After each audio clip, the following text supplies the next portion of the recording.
Protest on July 14th, 2012. And we have a young man, I think it's Mickey Huff, am I right, from Project Censored? That's right, director of Project Censored. Okay, and could you give us your idea on really the base cause of why we want to protest here at Bohemian Grove and what's going on? Well, the Bohemian Club of San Francisco has been in this grove in a private capacity since the late 19th century. Had what's sort of, to use the vernacular of the period, sort of a gentleman's club. These people are anything but gentle and gentlemen.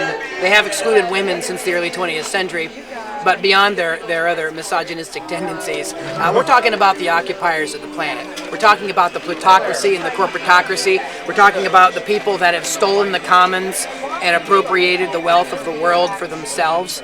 On a planet where 25,000 people starve a day, and these fat cats kind of dine in the woods over here on the suffering and misfortune of others, we think that it's a really symbolic place to gather and occupy as the 99%. And I think that given that this look at the Grove here, we're talking about the 0.001%, right? 0.0001%. We're talking about the rich of the rich. And these folks, again, like to come up here to the woods and like to pretend like, they're having a good time and these kind of things, while the consequences of some of the things that they decide and discuss at this Grove really wreak havoc on the global population. We're talking about the people that own the media. They're the military-industrial complex. They own the political system entirely and co-opt both major political parties. They're the one voice, and we cannot let them continue to be the voice because they're killing the planet and us with it. So we owe it to ourselves to occupy the Grove, to occupy this reality, and tell them that we're not going to take this kind of thing anymore. We need to reclaim the commons for the common good. I agree 100% with that. Can you explain one thing to me as a media person? I can never understand how in the Citizens United decision in the Supreme Court, while they allow people, corporations, to give unlimited amounts of money, they protect their anonymity. What about our right to know who is influencing our opinion and our vote cynically with massive amount of money? And one of the things that we called for at Media Freedom Foundation in an open letter to the San Francisco Bohemian Club was we demanded transparency.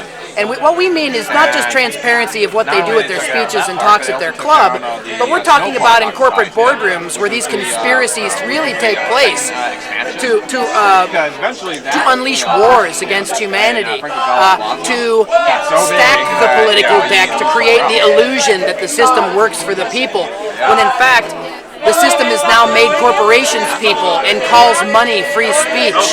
So this is a complete bastardization of natural rights that comes out of the Enlightenment period, which, by the way, has a lot of problems in terms of property issues coming through John Locke. But putting that aside, there's also a long-standing movement in favor of the commons, where this is the fair share of the common heritage. All the things on the planet are here for us to share equally together, to have the lives that what's the phrase? Pursue our happiness, right? Yes, it is not that these people get to pursue their happiness at the expense of all of ours. And we really believe that coming here and calling attention to this is another way to continue the 99% meme into an election year. And again, even though that the two major parties are bought out, we the people are the only thing that could possibly change that system. So we need to mobilize, we need to get people involved and active, and if we get people doing any kind of voting in elections, they have to vote for other parties outside Republicans and Democrats to make a clear statement that the game cannot continue as played. Let me ask you one question here. On this Mitt Romney thing, it's turned out he's got like hundreds of entities offshore. He says this is just normal behavior for like the wealthy class, the 1%, to conserve their money. Is this the pattern that, would you say, all of the people at Bohemian Grove, I would imagine, are doing offshore? These are the Bohemian Grovers, and they do not want to share. Right? This is the theme here. And people like Romney, I mean, they're so disconnected from everyday people, they sometimes slip out and actually say something that they really mean. Like, hey, this is how you play the game. This is how it works, right? Right. Well, that's how it works for them. It's not working for the rest of the world.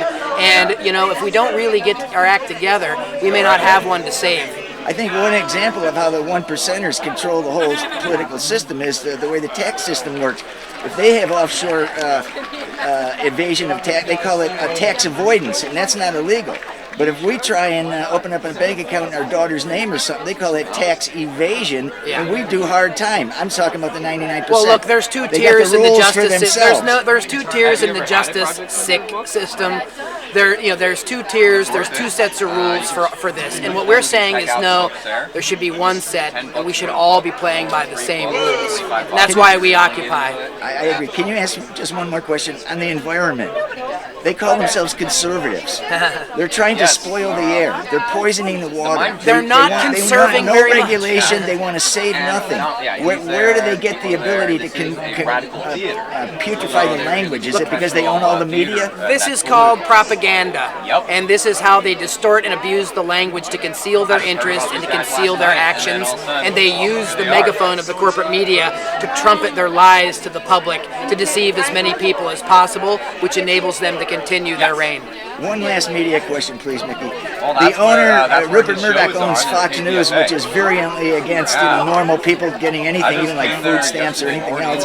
He also owns the Wall Street Journal. Could we expect that, which is the arbiter of the business community, could we expect that there's a little bit of this hatred of the 99% that is dominating both ends of the media talk? Absolutely.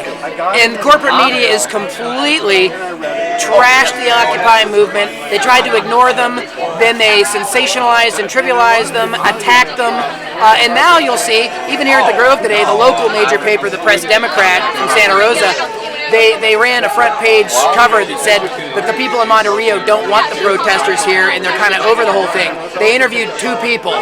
Right. And they called that some objective accounting. Right. And all they're looking for is urine, feces, and violence, which is mostly cop-based.